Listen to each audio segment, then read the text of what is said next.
Have you ever seen someone go to the cafeteria like this? There was a big pond in the middle of the path. Wooden stakes floated in the water. Everyone had to jump across them to reach the dining hall and eat. That day, a new monk had just arrived. He saw the senior monks jumping so easily. He wanted to try it too. He took a big step and jumped onto the wooden stake, but the next second, he fell into the water. It looked simple on the surface, but doing it was very difficult. The monk climbed out of the pond and tried to go eat, but an old monk blocked his way. He looked at the stone tablet. It said, "Anyone with messy clothes may not enter the dining hall." So the monk had to take off his wet clothes and hang them on the wall to dry. When they were almost dry, he put them on and walked to the cafeteria. But by the time he got there, the rice porridge had already been eaten by the others. He ran to the abbot's cafeteria and saw there was still porridge left. But just as he was about to get a bowl, the abbot slapped it away. The abbot said he had broken the rules. Then the abbot brought him back to the pond. He told the monk to stand on the spinning wooden stake. Then he gave him a bowl of porridge and told him to eat it while standing on the moving log. The monk could not even balance, let alone eat. Very quickly, all the porridge spilled,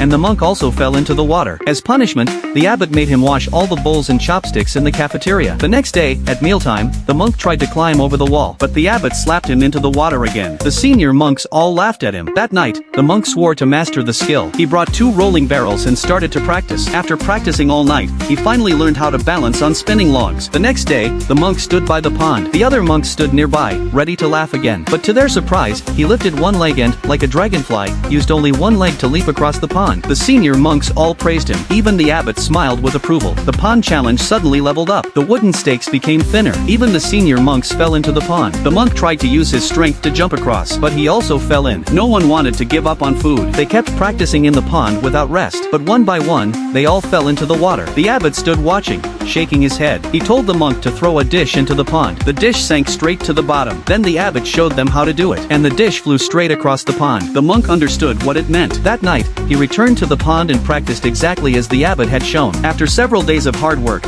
the monk finally mastered the art of walking on water.